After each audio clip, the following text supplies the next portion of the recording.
শিক্ষার্থীরা কি মাঠে আছে? শহীদের রক্ত, আমার ভাইয়ের রক্ত, ছাত্র জনতার রক্ত, করি না মরণে, শহীদের স্মরণে আমার ভাইয়ের রক্ত। স্বাধীনতা তো অর্জিত হলো, 1 মাস হয়েছে। লড়াই কি শেষ হয়েছে? এই লড়াই এখনো শেষ হয় নাই। কেবল স্বৈরাচারের পতন ঘটেছে, কিন্তু এই দেশটাকে কি করতে হবে না? আজ আমরা দেখতে পাচ্ছি গত 16 বছরে এই স্বৈরাচার ফ্যাসিস্ট খুনি হাসিনা এই দেশটাকে ধ্বংস করে দিয়েছে।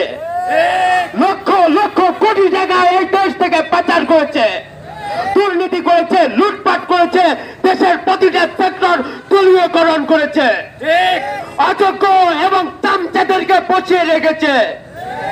আমাদের সরকারের অন্যতম একটি এজেন্ডা গত 16 বছরে যারা আওয়ামী লীগের সুবিধাভোগী, গত 16 বছরে যারা লুটপাটকারী, গত 16 বছরে যারা দুর্নীতি করেছে, যারা অন্যায় অনিয়ম এবং অপকর্মের সাথে জড়িত, যারা এই স্বৈরাচারের রেসপন্সার হিসেবে কাজ করেছে, তাদেরকে ছাঁটাই করতে হবে।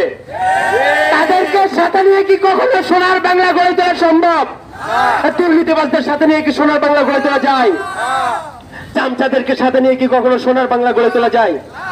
পাশাপাশি আমরা দেখতে পাচ্ছি গত 16 বছরে অনেকে বৈষম্যের শিকার, অনেকে নিগ্রহের শিকার।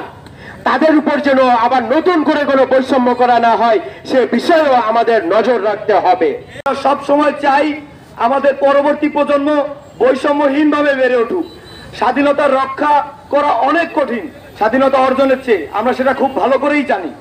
আমাদের সবার উচিত হবে এরপরে সকল বৈষম্য, সকল অসাম্প্রদায়িকতা এবং সকল হিন্দু মুসলিম বিভেদ ভুলে মানুষ হিসেবে সবাই সকলের পাশে থেকে সবাই একসাথে বৈষম্যহীন বাংলাদেশ গড়ে তোলার প্রচেষ্টা করা। আমি আমার বক্তব্য এখানে শেষ করছি। আসছেন রাজশাহী বিশ্ববিদ্যালয়ের মেধাবী শিক্ষার্থী ফাহমিদ ইয়াসিন।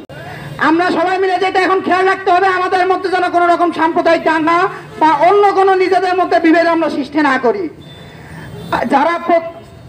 যারা এতদিন ধরে বলতো প্রতি বিপ্লব করবো, এখন তাদের খুঁজে পাওয়া যায় না, তাদের মুখও কোনো জায়গায় দেখা যায় না।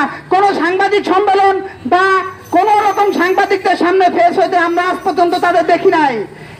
যদি আমরা ঐক্যবদ্ধ হয়ে থাকতে পারি, ইনশাল্লাহ ভবিষ্যতে বাংলাদেশ যতদিন থাকবে, ছাত্র সমাজ যতদিন থাকবে, আমরা কাউকে দেখতে পারবো না।